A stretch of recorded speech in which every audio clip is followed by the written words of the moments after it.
Hello दोस्तों, आपका स्वागत है हमारे YouTube channel tech non tech में। तो आज हम पावर पॉइंट को स्टार्ट करते हैं और वन बाय वन करके पूरा पावर पॉइंट को अच्छी तरीके से कंप्लीट करेंगे, जैसे हमने MS वर्ड और MS एक्सेल कंप्लीट किया है। ठीक है दोस्तों, तो चलिए हम स्टार्ट करते हैं पावर पॉइंट को।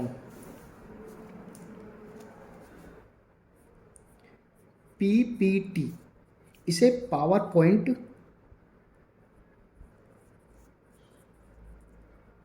पॉइंट कहते हैं। ठीक है दोस्तों, इसे प्रेजेंटेशन बनाने के लिए प्रयोग किया जाता है।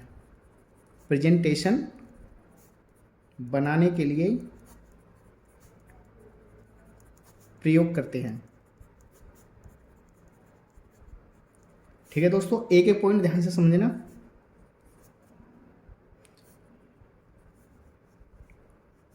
प्रेजेंटेशन में यानी कि पावर पॉइंट में डॉक्यूमेंटेशन तैयार किया जाता है। डॉक्यूमेंटेशन तैयार किया जाता है। ठीक है दोस्तों, डॉक्यूमेंटेशन को मोर एट्रैक्टिव वे में और स्पेशल इफेक्ट डालकर हम अपने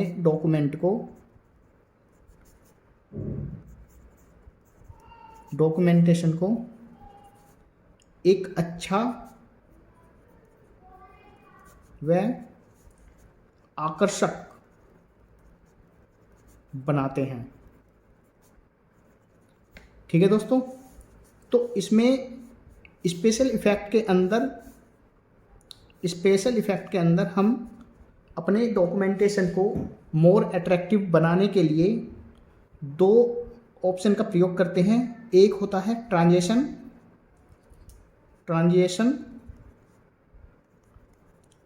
और दूसरा होता है एनिमेशन।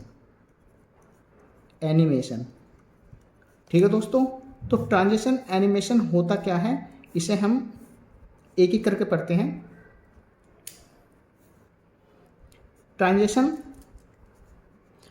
पूरी स्लाइड पर अप्लाई होता है। पूरी स्लाइड पर अप्लाई होता है, इसे ध्यान रखेंगे। ठीक है दोस्तों, क्वेश्चन डायरेक्ट पूछा जाता है कि ट्रांजिशन का मीन्स क्या होता है। तो इसे पूरी ट्रांजिशन का मीन्स होता है कि पूरी स्लाइड पर अप्लाई करते हैं, और एनिमेशन स्लाइड के प्रत्येक ऑब्जेक्ट पर एनिमेशन लगाते हैं।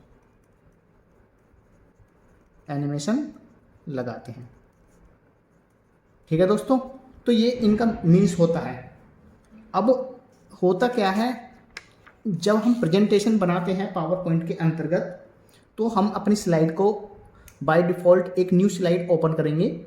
अगर हम उस पर कोई डॉक्यूमेंटेशन में कोई भी अगर हम मैटर लिखते हैं, तो उस पर जो ट्रांजिशन इफेक्ट डालते हैं तो वो पूरी स्लाइड पर अप्लाई होगा।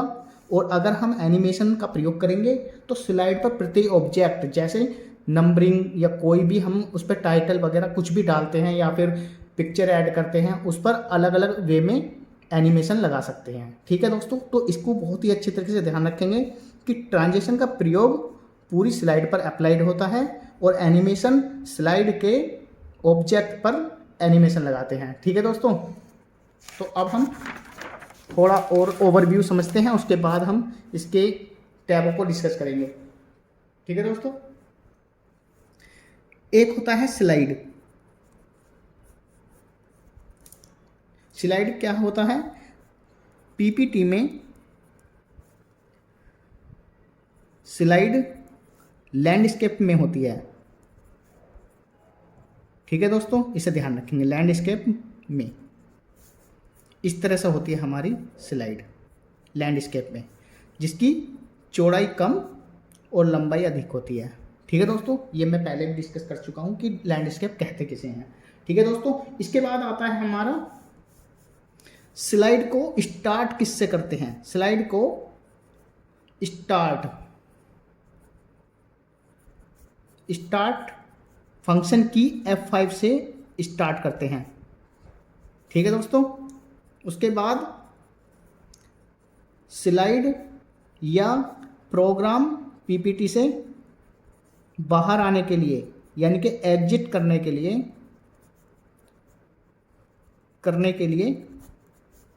एस्केप की का प्रयोग करते हैं। ठीक है दोस्तों, इन्हें ध्यान रखेंगे, डायरेक्ट क्वेश्चन पूछा जा सकता है। ठीक है दोस्तों, अगर हम स्लाइड को स्टार्ट करना चाहते हैं तो F5 से स्टार्ट कर सकते हैं और स्लाइड को पीपीटी से एग्जिट करने के लिए एस्केप का प्रयोग करेंगे कीबोर्ड से। ठीक है दोस्तों, देखिए स्लाइड को स्टार्ट करने के लिए फंक्शन की F5 का प्रयोग करेंगे, F5 का प्रयोग करेंगे। ठीक है दोस्तों, और इससे बाहर आने के लिए एस्केप की का प्रयोग करेंगे। ठीक है दोस्तों, इस तरह से हमारी स्लाइड स्टार्ट और उसको बंद किया जा सकता है। इसके बाद एक दो पॉइंट और हैं, इन्हें अच्छी तरीके से और पढ़ लेते हैं। Power point file, power point file by default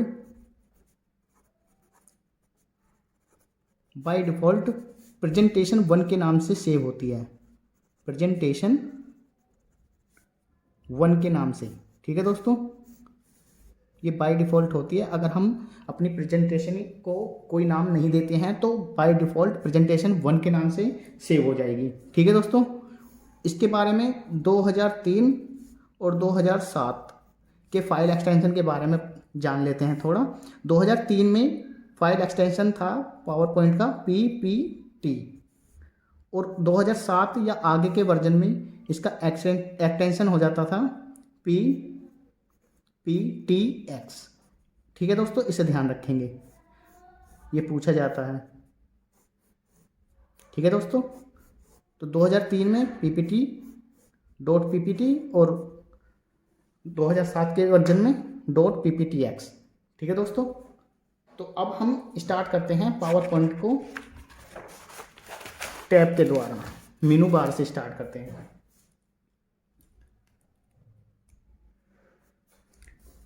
मेनू बार को समझते हैं कि इसके अंदर कौन कौन से टैब आते हैं।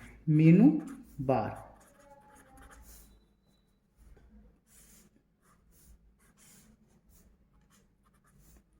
ठीक है दोस्तों, समझते हैं कि कौन कौन से इसके अंदर मेनू बार के अंदर सब मेन्यू होते हैं।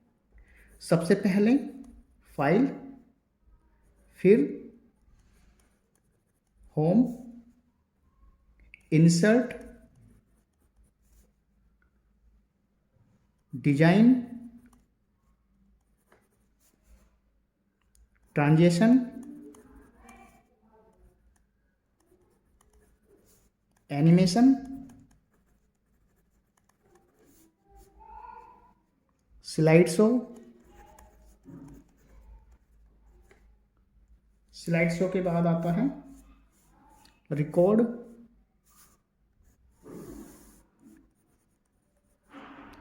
रिकॉर्ड के बाद आता है रिव्यू, रिव्यू के बाद व्यू, और उसके बाद हेल्प।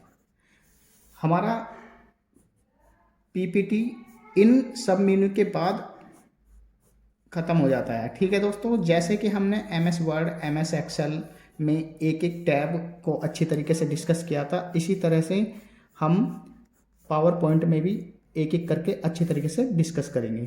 ठीक है दोस्तों, और जिनसे ज़्यादा क्वेश्चन पूछे जाते हैं उन्हीं को हम डिस्कस करेंगे। ठीक है दोस्तों, तो ज़्यादा बार बार वही ऑप्शन है, जो नए ऑप्शन हैं हम उन्हें पढ़ लेते हैं, बाकी जो हम MS वर्ड, MS एक्सेल में पढ़ते आए हैं तो उन्हें हम देख लेंगे। ठीक है दोस्तों, तो सबसे पहले हमारा फाइल ऑप्शन आता है। फाइल ऑप्शन को देखते हैं हम। फाइल में मैंने बताया था आपको कि फाइल के अंतर्गत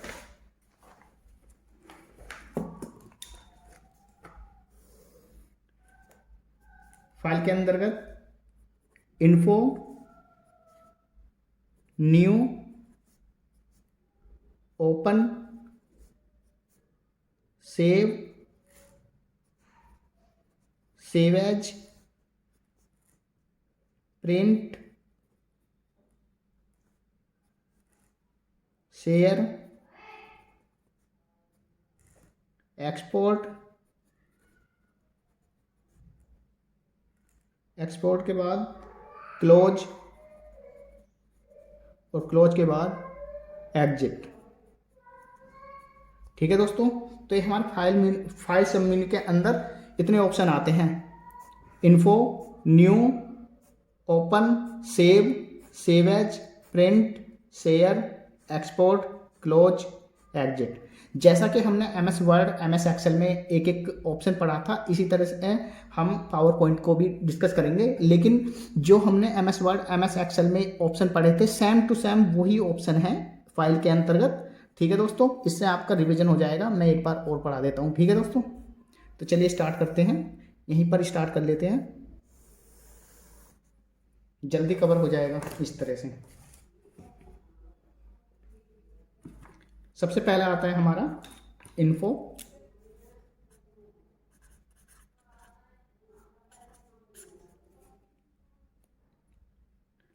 इन्फो में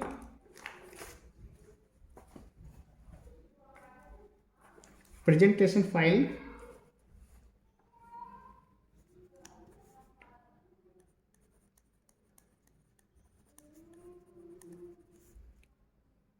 टेशन या PPT की बारे में पता करने के लिए इंफॉर्मेशन दी होती है। ठीक है दोस्तों, इंफॉर्मेशन दी होती है। हेलो दोस्तों, तो हमने इंफॉर्मेशन कंप्लीट कर लिया था। अब हम न्यू को समझते हैं कि न्यू का क्या कार्य होता है। न्यू के अंदर न्यू प्रेजेंटेशन फाइल ओपन की जाती है। ठीक है दोस्तों, इसकी शॉर्ट की होती है Ctrl+N। ठीक है दोस्तों, इसके बाद दो स्लाइड के बीच न्यू स्लाइड को ऐड करने के लिए Ctrl+M का प्रयोग करते हैं। ठीक है दोस्तों, ये शॉर्ट की है Ctrl+M। अगर हमें दो स्लाइड के बीच एक न्यू स्लाइड ओपन करनी है तो हम शॉर्ट की का प्रयोग कर सकते हैं Ctrl+M का। और इनमें कन्फ्यूज मत होना, Ctrl+N से न्यू स्लाइड ओपन होगी और Ctrl+M का प्रयोग दो स्लाइडों के बीच न्यू स्लाइड को ऐड करने के लिए प्रयोग करते हैं। ठीक है दोस्तों, इसी तरह से थर्ड ऑप्शन आता है हमारा ओपन।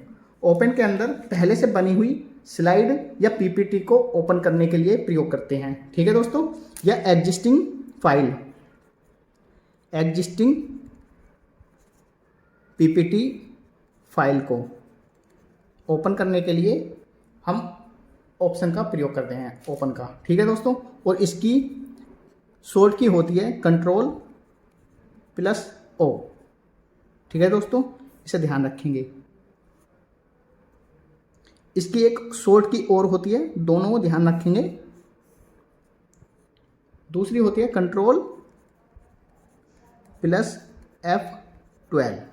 ठीक है दोस्तों, दोनों शॉर्ट की को अच्छी तरीके से ध्यान रखेंगे। अब नेक्स्ट पेज पर करते हैं।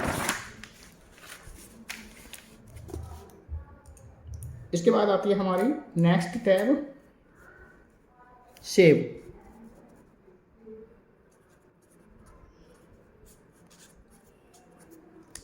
सेव अपनी PPT फाइल को सेव करने के लिए ठीक है दोस्तों, इसके लिए इसकी शॉर्ट की होती है Ctrl+S। इसे ध्यान रखेंगे, शॉर्ट की पे ज़्यादा ध्यान रखना है क्योंकि शॉर्ट की ज़्यादा पूछे जाते हैं। ठीक है दोस्तों, और इससे हमारा टाइम भी मैनेज हो जाता है अगर हम शॉर्ट की करते हैं तैयार अपनी। Save as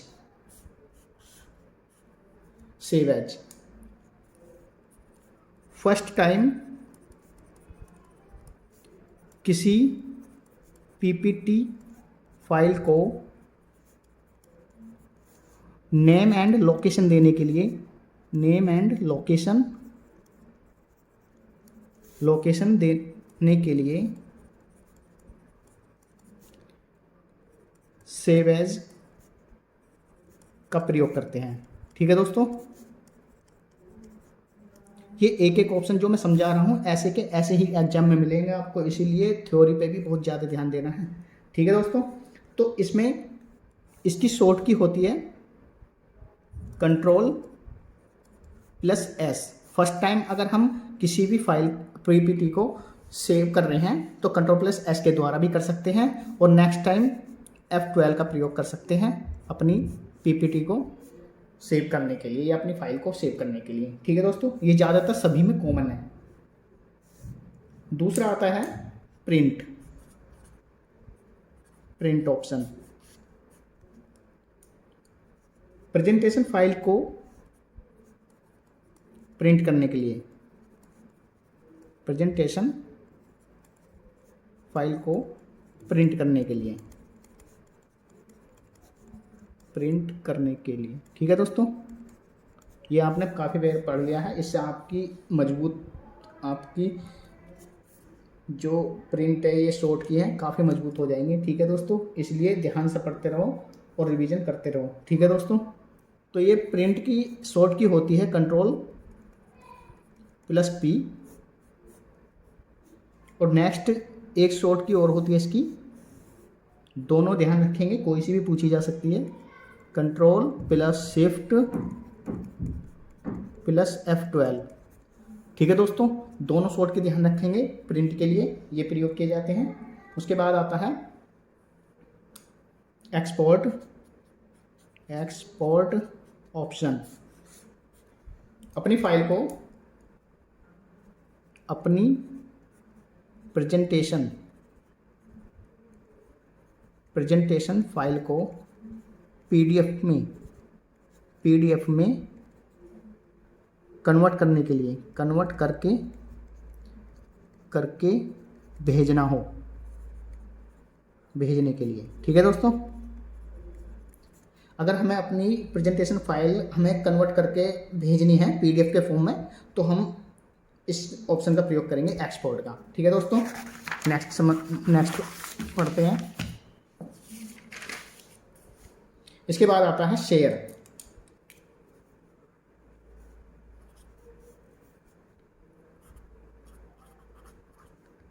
share option.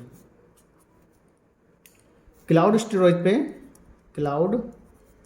Storage पर सेव करने के लिए। ठीक है दोस्तों, शेयर का मतलब मान लीजिए अगर हम व्हाट्सएप पे या फिर हम इंस्टाग्राम, जो भी हम कुछ शेयर करते हैं वो क्लाउड स्टोर पर सेव हो जाता है। ठीक है दोस्तों, तो इसे क्लाउड स्टोरेज एक मेमोरी होती है जिस पर हमारी फाइल हमेशा के लिए सेव हो जाती है, और उसे हम आईडी पासवर्ड डालकर कभी भी प्राप्त कर सकते हैं। ठीक है दोस्तों, तो इसे ध्यान रखेंगे। शेयर का मीन्स जो होता है क्लाउड स्टोरेज से होता है। ठीक है दोस्तों, कई बार क्वेश्चन पूछा भी गया है। और लास्ट आता है हमारा क्लोज। क्लोज का मीन्स क्या होता है?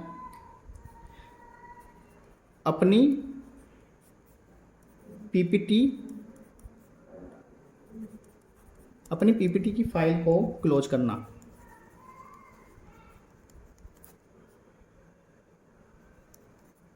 है तो ठीक है दोस्तों, अगर हमें अपनी पीपीटी की फाइल को क्लोज करना है तो हम Ctrl+W का प्रयोग करेंगे और हमारी पीपीटी क्लोज हो जाएगी। ठीक है दोस्तों, अगर हमें एप्लीकेशन को क्लोज करना है तो Alt+F4 का प्रयोग करेंगे, Alt+F4। ठीक है दोस्तों, ये आप इसे ध्यान से पढ़ लीजिए क्योंकि ये MS वर्ड, MS एक्सेल और MS पावर पॉइंट में तीनों में सेम है। अगर हम किसी भी अपनी पीपीटी फाइल या MS वर्ड या MS एक्सेल को क्लोज करना चाहते हैं तो हम Ctrl+W का प्रयोग करेंगे। और इसी तरह से अगर हम अपनी एप्लीकेशन यानी MS वर्ड को पूरी तरह बंद करना चाहते हैं, MS एक्सेल को, या फिर प्रेजेंटेशन यानी कि PPT को, प्रेजेंटेशन को, तो प्रेजेंटेशन एप्लीकेशन को अगर हम क्लोज करना चाहते हैं तो Alt+F4 का प्रयोग करेंगे। ठीक है दोस्तों, अच्छी तरीके से ध्यान रख लेना इस बात का। ठीक है दोस्तों, उसके बाद आता है हमारा नेक्स्ट स्टेप स्टार्ट होता है। नेक्स्ट स्टेप को अगले पेज पर पढ़ते हैं।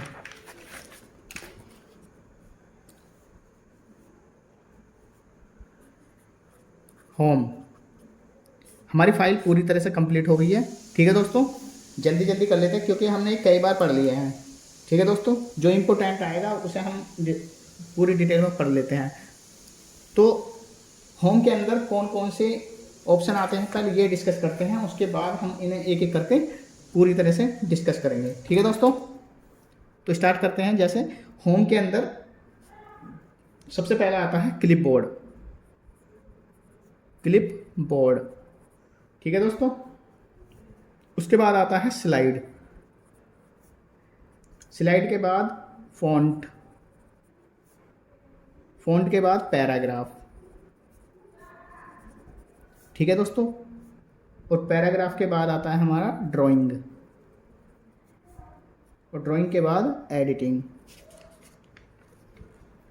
एडिटिंग, ठीक है दोस्तों, और एडिटिंग के बाद आता है हमारा, एडिटिंग के बाद एडिटिंग पे ही क्लोज हो जाता है, लेकिन इनके अंदर भी काफ़ी ऑप्शन होते हैं, जैसा कि मैं इसी पर समझाना चाहूँगा। जैसे क्लिपबोर्ड, फिर एक एक करके डिस्कस करेंगे। क्लिपबोर्ड, क्लिपबोर्ड के अंदर कट, कॉपी, पेस्ट ऑप्शन होते हैं, और फॉर्मेट पेंटर होता है। फॉर्मेट पेंटर, जैसा हमने अभी पीछे MS वर्ड MS एक्सेल में पढ़ा था। ठीक है दोस्तों, इसके बाद स्लाइड। स्लाइड के अंदर ये यहाँ बताता हूँ। स्लाइड के अंदर निम्न ऑप्शन होते हैं: न्यू स्लाइड, लेआउट, रीसेट और सेक्शन का।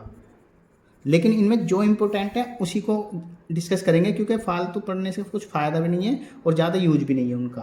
ठीक है दोस्तों, फ़ॉन्ट के अंदर bold, italic, underline, strike through और कलर।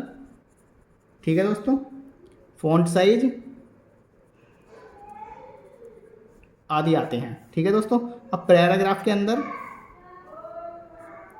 पैराग्राफ के अंदर अलाइनमेंट आएगा।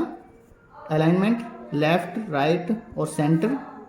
और उसके बाद नंबर या बुलेट डालना हो तो हम नंबर या बुलेट का प्रयोग कर सकते हैं अपने पैराग्राफ में। जब पैराग्राफ बनेंगे हम लाइन स्पेसिंग का प्रयोग कर सकते हैं। इन्हें मैं इसलिए बता रहा हूँ क्योंकि ये शॉर्ट में आपको जल्दी याद हो जाएगा आपको इस तरह से, और इसके बारे में हम डिस्कस तो करेंगे एक एक को।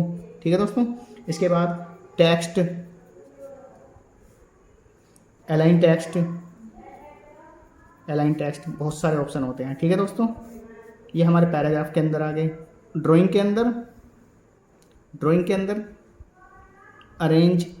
अरेंज करना हो हमें अपनी स्लाइड को, क्विक फिल यानी कि फिल कलर के लिए जल्दी से जल्दी हमें अपनी कलर फिल करने हों। शेप है, शेप की आउटलाइन बनानी हो। ठीक है दोस्तों, और शेप इफ़ेक्ट, शेप इफ़ेक्ट ये आते हैं ड्राइंग के अंदर। और हमारी एडिटिंग के अंदर कौन कौन से ऑप्शन आते हैं एडिटिंग के अंदर, ये देख लेते हैं। उसके बाद हमारा ये कंप्लीट हो जाएगा और हम एक एक करके अच्छे तरीके से इनको डिस्कस करेंगे। फाइंड, रिप्लेस और गो टू। ठीक है दोस्तों, और सिलेक्ट या ऑल सिलेक्ट। ठीक है दोस्तों, ये ऑप्शन आते हैं हमारे प्रेजेंटेशन फाइल के होम टैब के अंदर। ठीक है दोस्तों, तो अब हम इन्हें एक एक करके होम टैब को पढ़ते हैं जैसे कि हम पढ़ते आए हैं। ठीक है दोस्तों, चलिए स्टार्ट करते हैं। सबसे पहला आता है हमारा होम टैब को पढ़ रहे थे हम। होम टैब में भी हम पढ़ रहे हैं सबसे पहले क्लिपबोर्ड।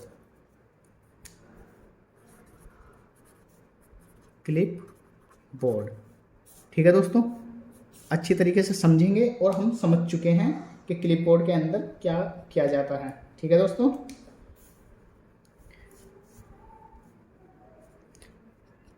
क्लिपबोर्ड में पीपीटी को पेस्ट करने के लिए कट, कॉपी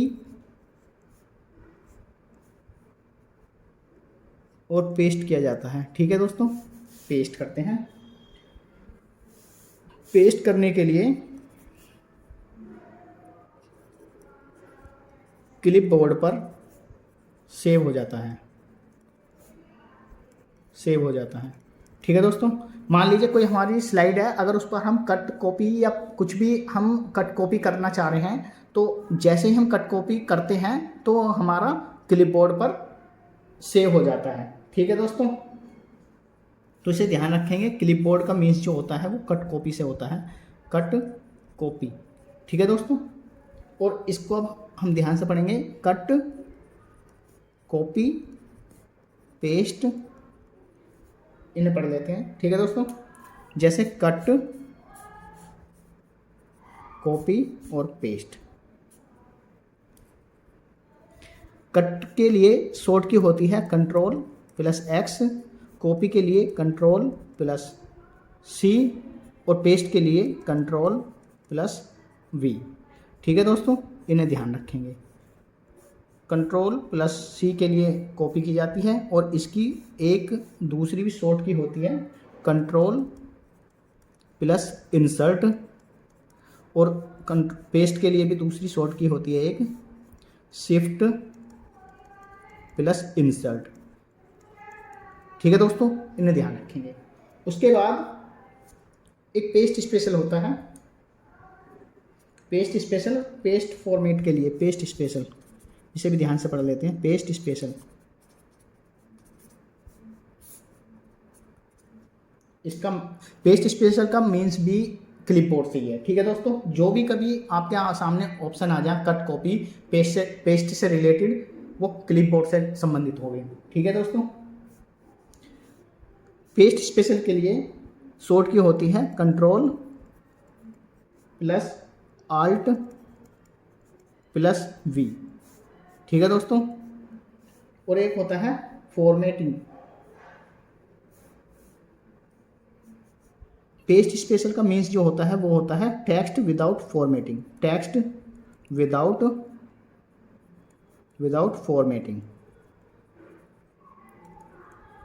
ठीक है दोस्तों, मैंने ये अच्छी तरीके से आपको MS वर्ड में बता दिया है कि पेस्ट स्पेशल होता क्या है। ठीक है दोस्तों, अगर आपने हमारी MS वर्ड की क्लास नहीं देखी है तो आप देख सकते हैं।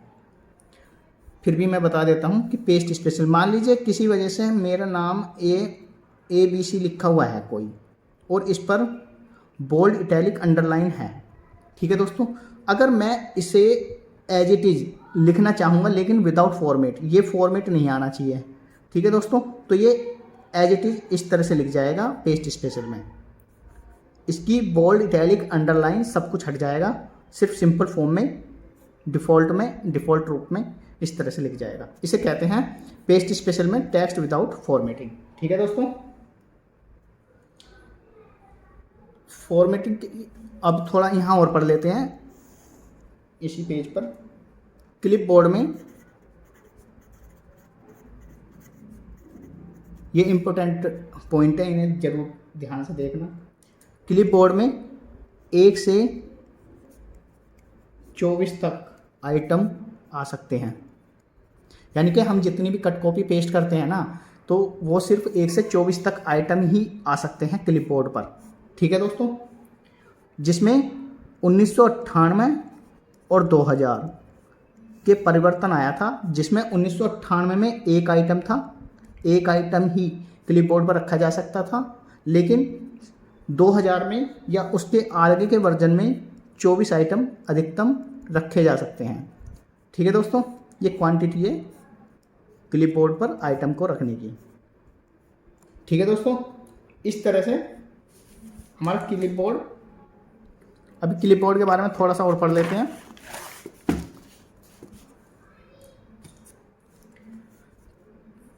क्लिपबोर्ड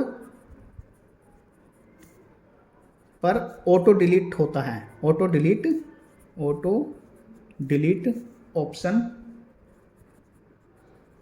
ऑप्शन भी होते हैं। ऑटो डिलीट ऑप्शन कैसे? जैसे हम मान लीजिए कट कॉपी पेस्ट करते जा रहे हैं तो वो ऑटोमेटिक डिलीट होते जाएंगे। जो लास्ट वाला है वो ही क्लिपबोर्ड पर शो होगा। ठीक है दोस्तों, यानी कि लेटेस्ट वाले ऊपर आते हैं और पुराने वाले नीचे से हटते रहते हैं। ठीक है दोस्तों, हटते रहते हैं, यानी कि ऑटो डिलीट होता है। जैसे आप कट कॉपी पेस्ट करते जाएंगे तो लेटेस्ट वाला ऊपर आता जाएगा और जो पुराने वाले हैं वे नीचे चले जाते जाएंगे, और इस पर अधिकतम 24 आइटम ही आ सकते हैं, इसीलिए ये ऑटो डिलीट होता रहता है। ठीक है दोस्तों,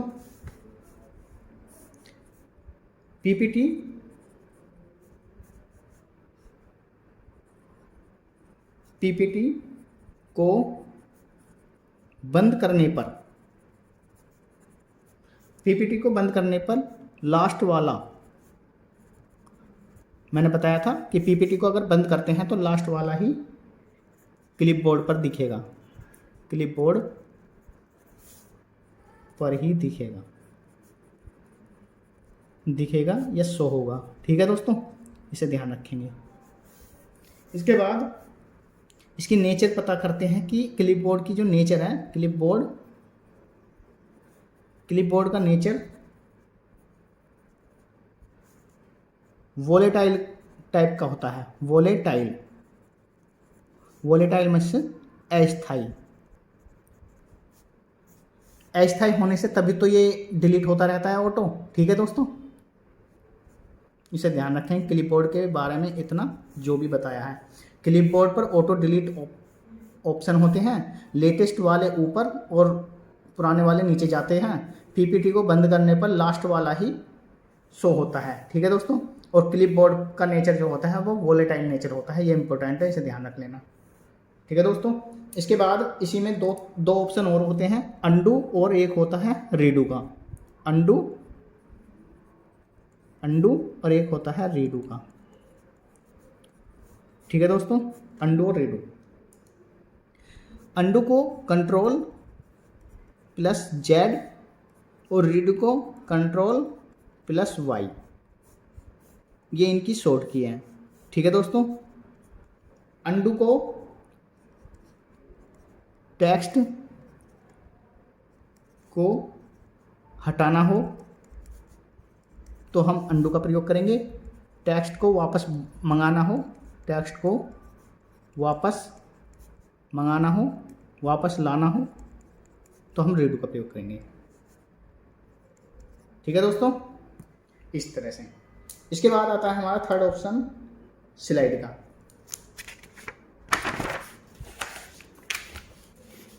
स्लाइड के बारे में पढ़ते हैं हम। सेकंड ऑप्शन आता है हमारा स्लाइड।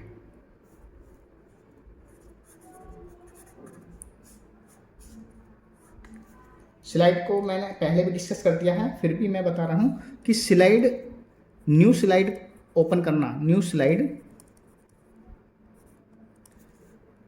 स्लाइड ओपन करने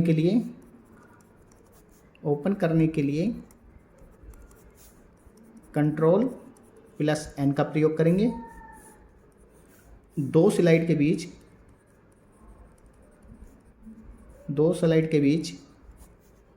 न्यू स्लाइड को ऐड करने के लिए कंट्रोल प्लस एम का प्रयोग करेंगे। ठीक है दोस्तों, और स्लाइड के अंदर बहुत सारे स्लाइड्स आती हैं जिनके नाम निम्न हैं। चाहे तो याद कर लेना, वैसे तो इन्हें पढ़ ही लेना कि कौन कौन सी स्लाइड होती हैं। ठीक है, तो पीपीटी के अंदर स्लाइड के 9 फॉर्मेट होते हैं, 9 फॉर्मेट होते हैं, इसे ध्यान रखना। कौन कौन से होते हैं? Number 1 title slide, title slide, title and content, इन्हें ध्यान रख लेना, ये ज़्यादा पूछी जाती है। टाइटल स्लाइड और टाइटल एंड कंटेंट स्लाइड, यानी कि फर्स्ट स्लाइड जो होगी वो टाइटल स्लाइड होगी और सेकंड स्लाइड जो होगी वो होगी टाइटल एंड कंटेंट स्लाइड। ठीक है दोस्तों, थर्ड स्लाइड होगी सेक्शन, इन्हें ध्यान रख लेना, पढ़ लेना बिल्कुल। सेक्शन, फिर हेडर, उसके बाद टू कंटेंट,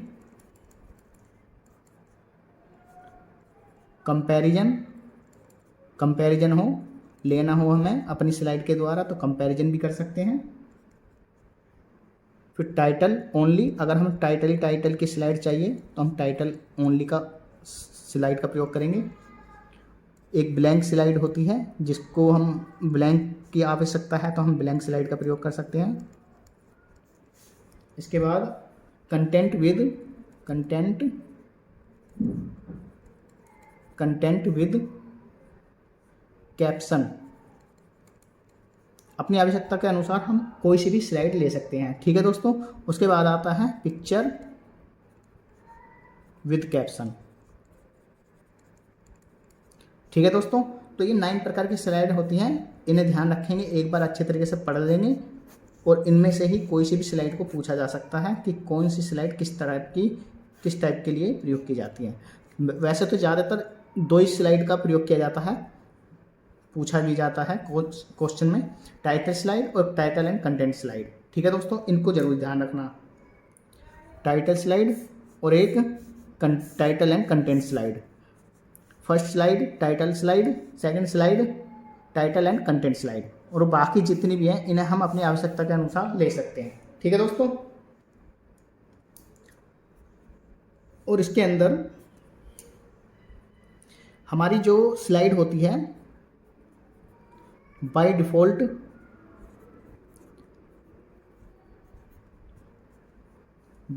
होती है, जो भी न्यू स्लाइड होगी वो हमारी बाय डिफ़ॉल्ट होती है। ठीक है दोस्तों, इसको ध्यान रखेंगे। उसके बाद इसका लेआउट के बारे में पढ़ते हैं, पढ़ लेते हैं। लेआउट, स्लाइड का लेआउट,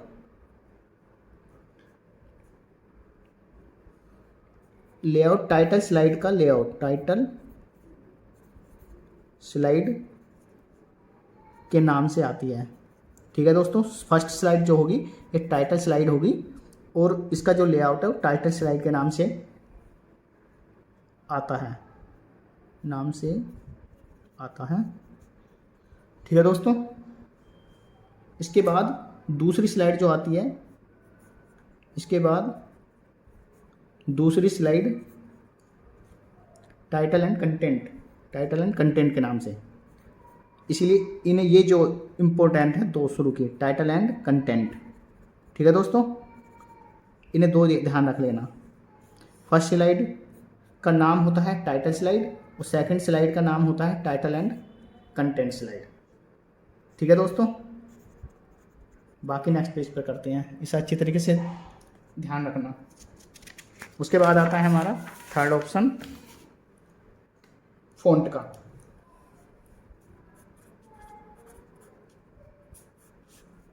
फ़ॉन्ट के बारे में हम कई बार MS वर्ड और MS एक्सेल में डिस्कस कर चुके हैं।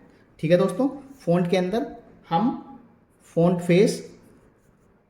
फेस या फ़ॉन्ट टाइप फेस को चेंज कर सकते हैं,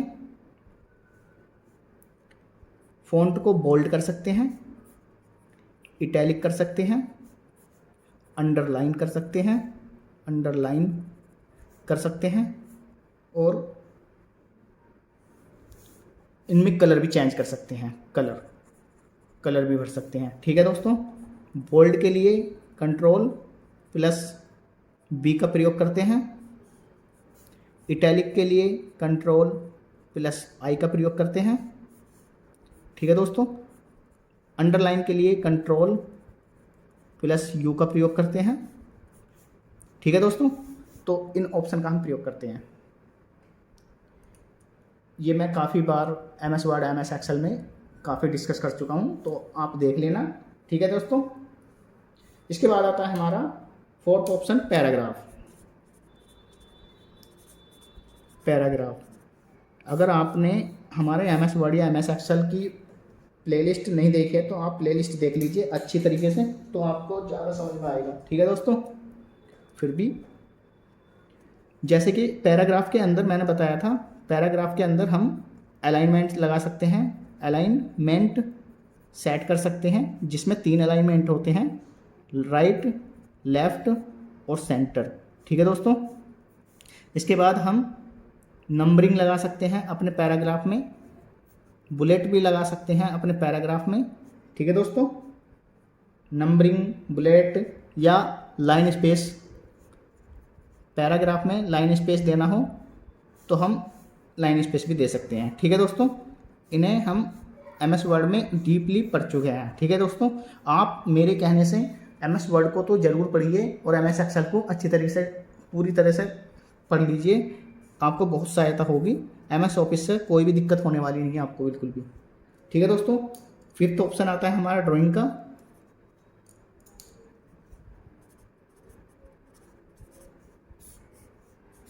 ड्राइंग के अंदर हम अपनी स्लाइड में शेप्स ऐड कर सकते हैं। शेप का कलर भरने के लिए शेप फिल कर सकते हैं, यानी कि कलर भर सकते हैं, ठीक है दोस्तों।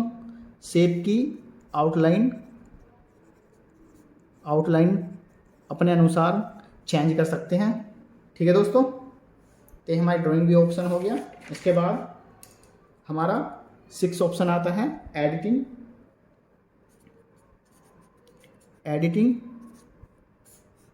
एडिटिंग के अंदर हम अपनी स्लाइड में 3 ऑप्शन आते हैं हमारे। कंट्रोल प्लस F का प्रयोग करेंगे तो हमारी एडिटिंग ओपन हो जाएगी। कंट्रोल प्लस F से नेविगेशन पैनल ओपन हो जाएगा, डायरेक्टली नेविगेशन पैनल ओपन होता है। जो ऑप्शन एडिटिंग में है वही ऑप्शन हमारे कंट्रोल प्लस F से नेविगेशन पैनल ओपन होता है, तो वही ऑप्शन आते हैं। इसके अंदर एक डायलॉग बॉक्स ओपन होता है, एडिटिंग में जाएंगे तो इसमें 3 ऑप्शन होंगे, फाइंड, रिप्लेस और गो टू, ठीक है दोस्तों। तो हम उसके द्वारा अपनी एडिटिंग कर सकते हैं। फाइंड के लिए, रिप्लेस के लिए और गो टू के लिए। इनकी शॉर्ट की होती हैं 3। इसकी होती है कंट्रोल प्लस F और रिप्लेस के लिए होती है कंट्रोल प्लस H और गो टू की होती है कंट्रोल प्लस G, ठीक है दोस्तों। इन्हें ध्यान रखेंगे, ठीक है दोस्तों। एडिटिंग के लिए मान लीजिए कोई हमें अपने स्लाइड में फाइंड करना है, मान लीजिए मुझे अजीत नाम फाइंड करना है, तो मैं उस ऑप्शन में जाकर अजीत लिखूँगा तो मेरी स्लाइड में जितने भी टेक्स्ट लिखा हुआ है, जितना भी टेक्स्ट लिखा हुआ है उसमें अजीत फाइंड होकर आपको हाईलाइट दिख जाएगा, ठीक। इसी तरह से रिप्लेस में अब मैं चाहता हूँ कि मेरी स्लाइड में अजीत की जगह कोई राजू नाम लिखना है मुझे, तो मैं अजीत की जगह रिप्लेस में राजू लिख दूंगा और हमारा जहाँ भी पूरे स्लाइड में अजीत लिखा हुआ है उसकी जगह राजू लिख जाएगा, ठीक है दोस्तों।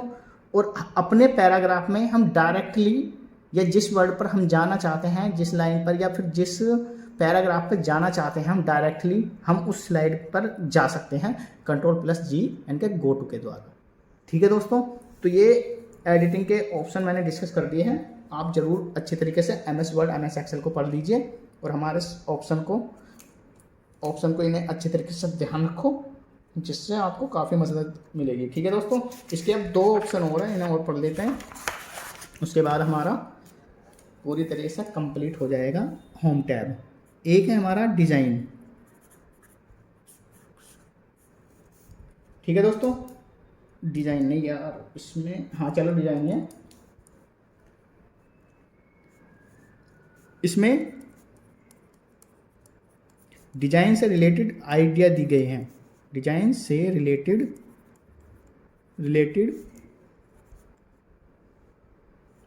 आइडियाज़ दिए गए हैं, आइडियाज़ दिए गए हैं। ठीक है दोस्तों, यानी कि हम अपने अनुसार डिज़ाइन बना सकते हैं, अपने अनुसार स्लाइड में डिजाइन बना सकते हैं। ठीक है दोस्तों, इसके बाद लास्ट ऑप्शन आता है हमारा डिक्टेट का। डिक्टेट को डिक्टेशन भी कहते हैं, डिक्टेशन। ठीक है दोस्तों, डिक्टेशन का मीन्स वॉइस से होता है, वॉइस से। ठीक है दोस्तों, यानी कि हम वॉइस के द्वारा टाइप कर सकते हैं अपनी स्लाइड में, वॉइस के द्वारा टाइप कर सकते हैं अपनी स्लाइड के अंदर, अपनी स्लाइड में। ठीक है दोस्तों, अगर हमें कोई भी अपने पैराग्राफ लिखना है या कुछ भी, हम अपने डिक्टेशन में जाकर वॉइस के द्वारा जो चाहेंगे, जिस तरह से गूगल असिस्टेंट कार्य करता है उसी तरह से स्लाइड में डिक्टेशन कार्य करता है। ठीक है दोस्तों, तो आज हमारा MS वर्ड का MS पावर पॉइंट का होम टैब भी पूरी तरह से कंप्लीट हो गया है। ठीक है दोस्तों, तो अब हमारा नेक्स्ट टैब है इंसर्ट, उसे हम नेक्स्ट क्लास में पढ़ेंगे। ठीक है दोस्तों, तो आप हमारे चैनल को सब्सक्राइब कीजिए, लाइक कीजिए और कमेंट कीजिए, ज़्यादा से ज़्यादा सब्सक्राइब कराएं जिससे और भी बच्चों का फ़ायदा हो सके। ठीक है दोस्तों, तो धन्यवाद, मिलते हैं अपनी नेक्स्ट क्लास में इंसर्ट टैब के साथ।